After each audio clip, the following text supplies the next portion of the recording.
You wanker, knob-headed, cockwomble, lazy sod, daft, gormless muppet! I can't stop laughing. I can't stop laughing. Oh my god, this is a problem. Hello and welcome to my channel. My name is Megan Ruth. I am a Canadian living in London, United Kingdom. I make videos about my life here in the UK as well as British culture. So if you want to hang around and stick around, absolutely smash that subscribe button and the like button. I will love you forever and thank you very much. So I made a promise in one of my older videos. I can't remember which one. I think it might have been the British slang one. Anyway, I made a promise to you all lovely, lovely people that I would do a whole video on British insults. And I'm a woman who fulfills her promises, so this video is all about British insults. As I said in my other videos, you guys have the best, most colorful language. I'm just gobsmacked. There's a British slang word. Gobsmacked at how much creativity there is in your language. So, without further ado, I am gonna go ahead and talk all about insults. Because who doesn't love a good insult, right? So I've sort of broken up these insults and organized them in sections.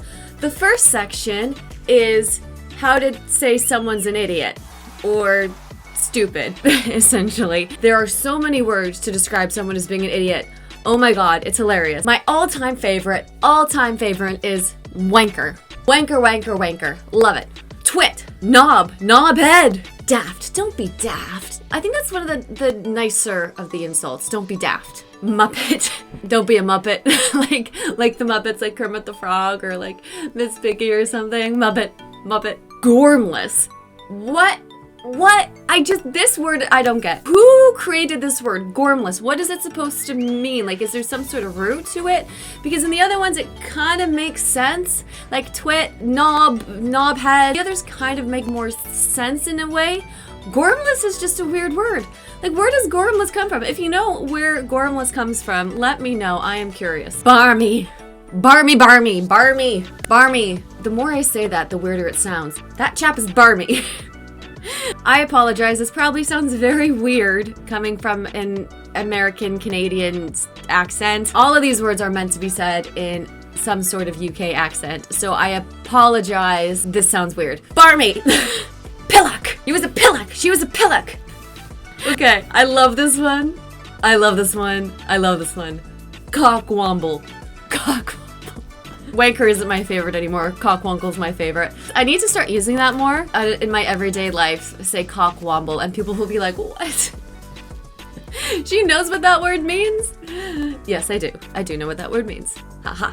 Plonker. Someone's a plonker. Plonk. I'm having too much fun with this, you guys. Oh my god, plonker. And finally, we have one that is probably one of my favorites, being a actor, writer, storyteller of sorts. Lost the plot. You know what the plot is in a story? You know, how someone gets from point A to point B, at the beginning to the end, and the middle. The beginning, the middle, the end.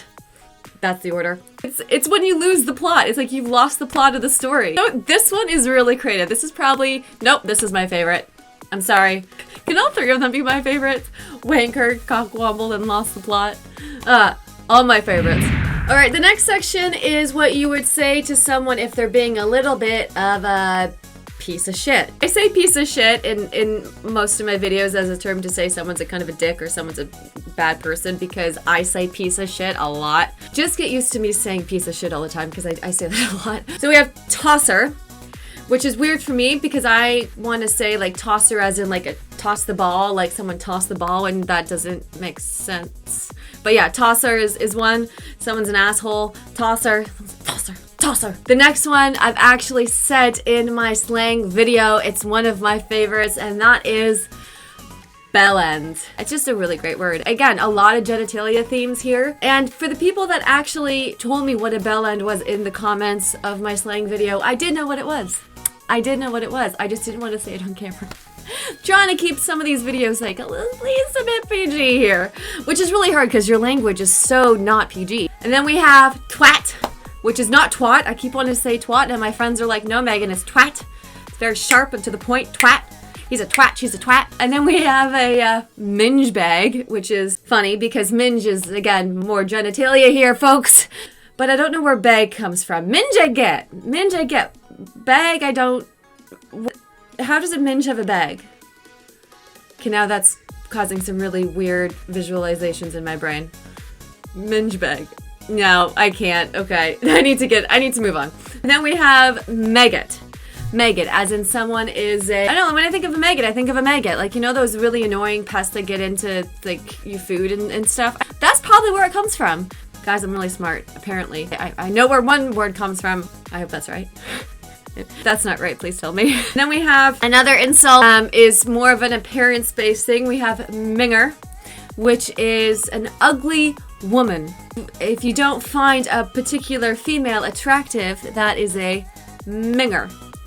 Is there something comparable to men? If someone was an unattractive male, would you say something like minger? Let me know. Let me know.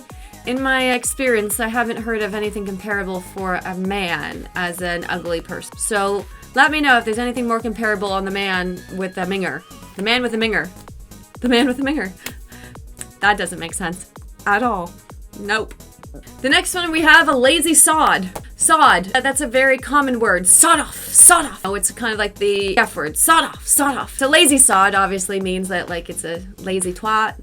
Twat. Lazy twat. I don't know. Lazy bugger. Bugger. That's a good one. Oh my god, I didn't think of bugger. Bugger. I totally missed bugger, guys. I'm sorry I missed bugger. But I didn't because I remembered. So I'm not totally failing here. Dodgy. Someone is dodgy, as in, like, someone is iffy, or it doesn't seem right, doesn't feel right, is, you know, not, you're not too comfortable with that. It's dodgy. But I think if you were to use that word over in Canada and the States, they would understand what that meant. We just don't use it as much, but I think that's a little bit more interchangeable between the countries. Another one, I've actually asked my friend if people use this, and he said not very commonly. Airy-fairy, meaning like someone is daft or in their head or weak or, you know, not all with it. Airy-fairy. Let me know if people around you use that. Let me know if you use that, because it was a term that came up and it doesn't seem to be as common. I've never heard anybody use it. So if you use it, again, let me know. I'm curious to see if it's kind of more of a common thing in other areas of the UK than it is over in London. So let me know. So the last one, oh my. I'm not going to say this on camera because if you went to Canada or the States and you said this word, people would probably look at you in shock. They would just be a little bit horrified because this is a really bad word over where I'm from. And I remember the first time I heard this it was a bunch of Irish guys and they tossed this word around like a basketball, and I was a little bit, you know, put off. But over here it's probably one of the more common out of all of them. This word gets tossed around a lot over here. It's quite common to hear this, and that is charisma, uniqueness, nerve, and talent. If you're a Drag Race fan, you'll know what that means. Again, me not saying the word, but you get the idea. You get the idea. I don't know if there'll ever come a time when I actually would be able to say that word as freely as people do over here. I think there'll always be something in me that, you know, is hesitant to say it. Because really, where I come from, it's not a good word. So when you go to Canada, when you guys go to Canada or the States, make sure you don't say this word too freely, all right? Because people will not entirely like that. What did you think of this list? What other British insults do you think I should have included? I think I included a good amount of them, to be honest. I mean, not to toot my own horn here, but I think I included a good amount of them. Yeah, let me know. What are some of your favorites and what are the ones that you say most frequently? Let me know. Until next time, bye. Mwah.